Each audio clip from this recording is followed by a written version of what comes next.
Under Idaho's strict abortion ban, doctors are sometimes sending pregnant patients with severe health complications to reliably blue states, like Oregon and Washington. We don't want our children, our daughters, our sisters to have to leave to access health care that could save their lives. But some Idaho women are also being sent here to Utah, as women's access to health care depends on which side of the state line they're on and which state laws they're under.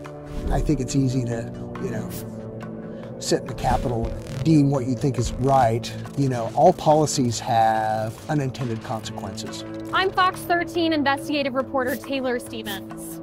This is how Idaho's laws, which prioritize the life but not the health of pregnant mothers, are affecting Utah.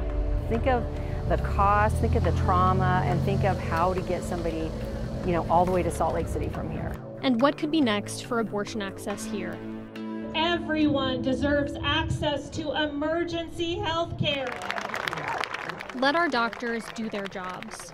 That was a key message we saw at a recent abortion rights rally in Boise, Idaho. And now the very definitions of what it means to be a true family. The public came to protest the state's near-total abortion ban, which doctors say is affecting access to care even in emergencies. Abortion is health care! So girls, listen, like Nana said, the reason I got you up this morning and made sure that we came to this is your future. Celia, a Boise resident, attended the rally with her mother, Renee, and her 3 daughters. We're here for you, right? She worries about how the new laws may affect their futures. If their life is in danger and they can't receive the medical care that they need, it's not acceptable.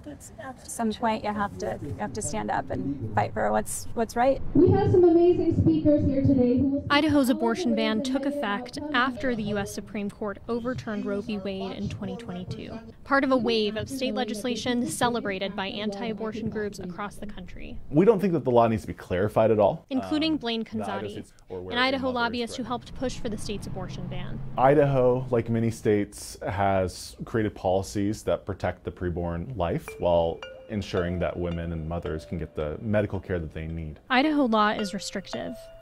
It limits abortion only to cases of rape or incest with a police report, or when needed to protect the woman's life. But it's silent on what to do when health is at risk.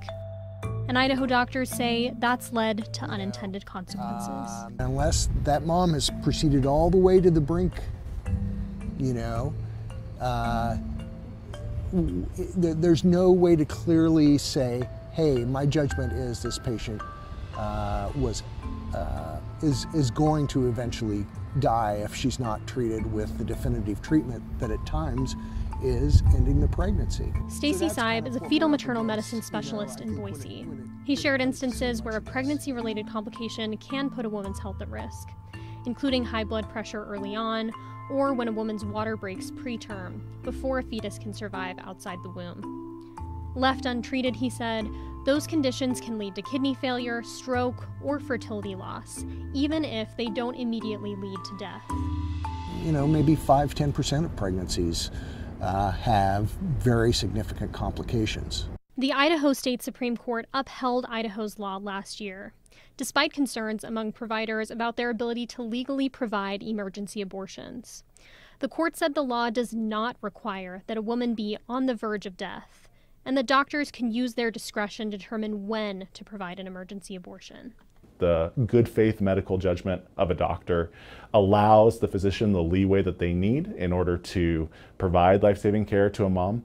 And so we would certainly argue that the laws are clear. But the Idaho Supreme Court also said any doctor could be, quote, charged, arrested, and confined until trial, even if the physician initially claims they did it to preserve the life of the mother.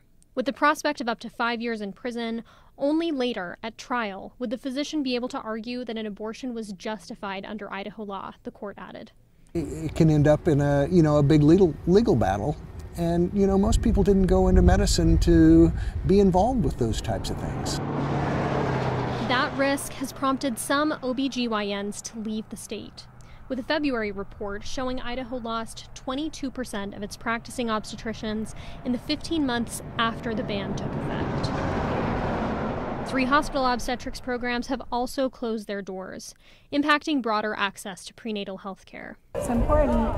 And doctors who are still practicing in Idaho are now sometimes sending patients to other states where abortion remains legal. Salt Lake is probably one of the places we'll tend to call first. St. Luke's Hospital in Boise said recently that it had airlifted 6 women to other states, including Utah, since January. Cases where doctors felt their patients quickly needed emergency treatment they couldn't receive in Idaho.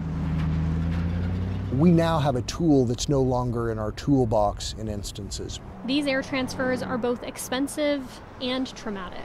They're like, what are you telling me? You know, not only am I losing my pregnancy, but now I'm going to have to travel somewhere else in the middle of probably one of the most devastating things that's going to happen in their lives. Women not yet sick enough to be airlifted are sometimes encouraged to book a flight or drive themselves to another state, or to just wait it out. We also know of several cases where patients have stayed home too long because they feel like, well, they can't do anything for me. You know, the whole idea of traveling, et cetera, is onerous. We haven't had anybody die completely yet, but certainly they should have had medical attention before they did. The U.S. Supreme Court is expected to weigh in on Idaho's abortion ban later this year to determine whether federal law allows doctors to perform abortions in emergency situations, even in states where the procedure would otherwise be illegal. Thank you, counsel. The case is submitted. In the meantime, Konzati and other anti-abortion advocates don't think the law needs to be clarified and believe Idaho already allows doctors to provide emergency abortions. From our perspective, many of these conditions are being used as strawman arguments when in fact a woman could indeed get an abortion because that condition very well would endanger that mother's life. Idaho lawmakers ended this year's legislative session here in Boise without taking any action to update the state's abortion laws. Pending future legislative action and the Supreme Court's ruling, patients and providers say they feel stuck, confused about access to care in a pregnancy-related health emergency.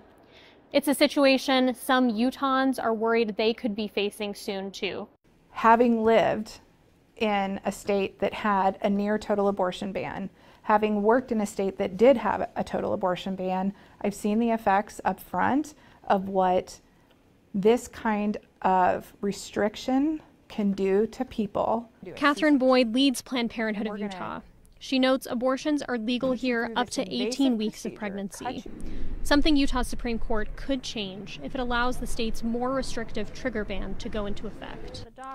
If that happens, Boyd believes there will be chaos. People will have to seek care out of the state of Utah, just like they're having to do in Idaho right now. Like Idaho's ban, Utah's doesn't specifically refer to the mother's health, but it does allow for abortions where there's, quote, serious risk of substantial and irreversible impairment of major bodily function. Idaho's law is very narrow compared to Utah's law. Carrie Ann Lisenby was one of the sponsors of Utah's trigger ban.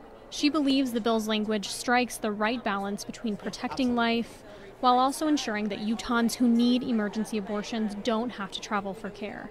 We worked really closely with doctors and hospitals on that language to make sure that women in life-threatening situations were not having to be life-flighted out of the state in order to have their lives saved. Thank you all so much for taking some time to join us today. Whatever the future holds for abortion access, one thing is clear.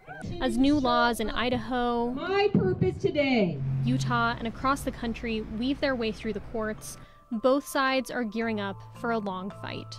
If it's a decision that falls on our side and abortion remains legal, you can bet your bottom dollar that they will be up on that hill at the very next session enacting another abortion ban.